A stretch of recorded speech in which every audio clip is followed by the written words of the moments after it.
Parental discretion advised. Story. Today we have a West Coast guitarist, Lisa Moore, who is the guitarist for 10 Days Late, who I've interviewed before. So, Lisa, how's it going? Good. How are you? What got you into playing music? Well, that's a funny story, actually. I just started playing music last year when I joined 10 Days Late. I just practiced the songs 6 to 8 hours a day and memorized, learned the songs and joined. I actually lived with them back in the day when they recorded their album Sticky Flytrap. So I was there with them during that. And I love the music. That's cool. That's good. Yeah. All right. So, Lisa, you have a story. What's your story? So the story is actually about the birth of my daughter. My daughter was born when we were living in a cave in Greece. I grew up mostly in foster care, so I didn't really have a lot of parental guidance, and I was pretty independent at a very young age. So I in fact moved out when I was about 15 and started supporting myself. And my best friend at the time, Yeska, she got discovered in McDonald's, and she was taken over to Europe and got this incredible modeling career. She's like, well, why don't you come to Europe with me? So I was like, hell yeah.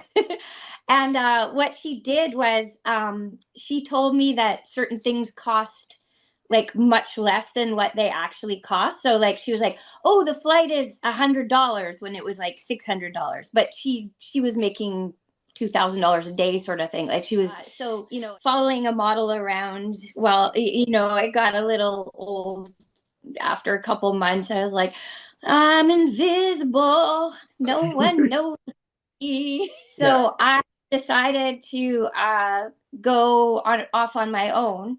And another friend of mine came and met me in England, where my father was, where I was kind of hiding out for a bit. And we decided to go to Greece. So I was a bit crazy, but even crazy girls fall in love. And I was working at a bar called the Cavadora, and I fell in love, deeply in love, with my daughter's father. And he was a Greek, and I just thought the sun shone out of his butt. I was so head over heels over this guy. And at first, he really liked me too, but then he saw the crazy, and he kind of started backing away.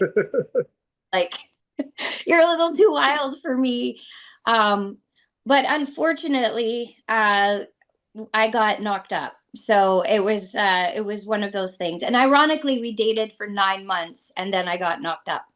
So I found myself preggies, and it was really funny because I got sent to this doctor there. I was working in Athens at this point, and when I told him I was pregnant, and I went to this doctor in Athens, and he basically told me strip down naked and then just stand there. And he literally went honk honk boop and then said, you're not pregnant. And I was like, what the fuck? But I was so young and scared, I didn't say anything. I'm like, okay, I'm not pregnant. And then her father just said, you know what, I'm not interested anymore. So it was like, it was over. And then my best friend was this guy from Tunisia.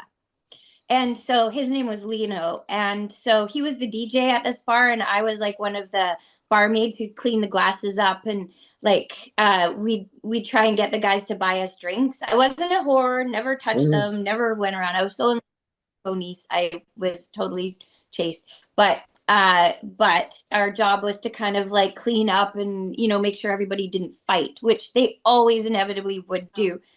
So pan forward, I got to a point where there wasn't anything I could do about it anymore. Like I had to have the baby. Like they were like, So my buddy Lino, he was like, well, he's a refugee from North Africa. So he was like, well, I'll help you with the pregnancy and get the birth out of the way if you marry me and bring me back to Canada. And I was like, fair enough.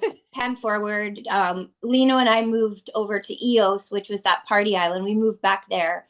and we started living in this cave. It was like cut out of the mountain, and it had this wooden door, and it had one little hose that like a pipe that came out of the wall that had seawater. Everything was and hard, and I'm like 9 months pregnant, and then it was time to give birth. So I didn't want to have the baby on EOS because there's no hospital. Yeah. And so I went to Athens, and Lino followed me there, and we stayed at Dietny's, that place where we worked, where we met and worked. To the hospital.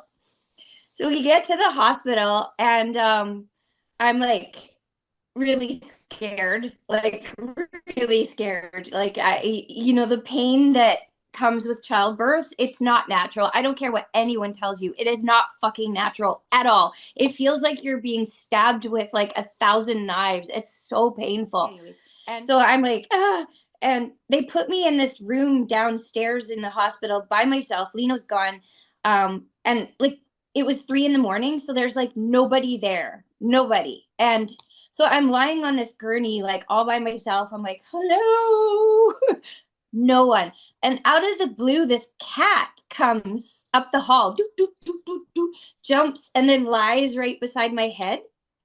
And I'm like, oh, that's nice. So I'm sitting there stroking this cat, and like it's purring, and it's like, it totally made me feel better. And then all of a sudden the nurse comes screaming, and the cat literally goes and scratches the entire side of my body as it leaps 7 feet in the air and scoots out the hospital. So fortunately, she didn't take very long to present herself. And so the doctor puts her in my arms, and I'm like, oh, wow, like, look at that. And he's like, it's he's trying to speak English, doesn't speak English. It's Korichaki, I'm like, it's a girl. I get it. Right? So anyway, so I looked at her and looked into those beautiful eyes, and I was like, yeah, she's not going to any family. All of a sudden I was like, I'm so in love with this baby. Like, I don't know what happened, but you know, the Grinch, when they say the heart grows like 5 times too big for his chest, that was me. Yeah. I was like, no. And so I'm sitting there with this baby, and they're like, we got to take her. I'm like, no, you're not taking her. And, and anyways, so they did take her. And so I'm lying on this thing, and I'm looking at the clock, 1 hour, 2 hours, 3 hours, 5 hours, 7 hours later. And I'm still in the hallway on this gurney. And I'm like, where's my baby? Right? Answer me. And so I'm like, oh, fuck. Because I knew there was a black market for babies in Greece at the time.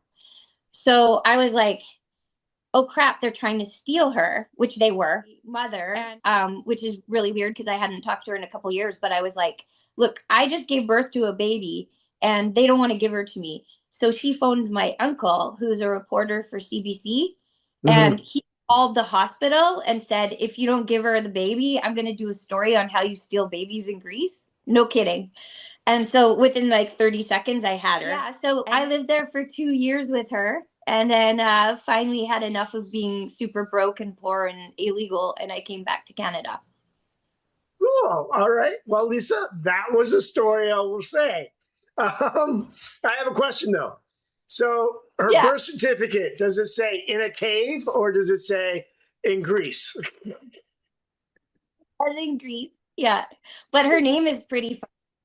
Because I asked Lino when I figured out that I didn't want to give her up. I said, Lino, can we keep her? And he goes, yeah, but we have to name her after my mom, he said. So her name is, well, I probably shouldn't say it on this. But anyways, her name is half Arabic, half Scottish. Oh, cool. All right. So, Lisa, if anybody wants to find you on the internet, what are your social medias? Okay, I'm Lisa Moore on Facebook and Lisa Lalokizia on Instagram. All right. Well, thank you for sharing your story, and I will talk to you later. Thank you. See ya. Yeah.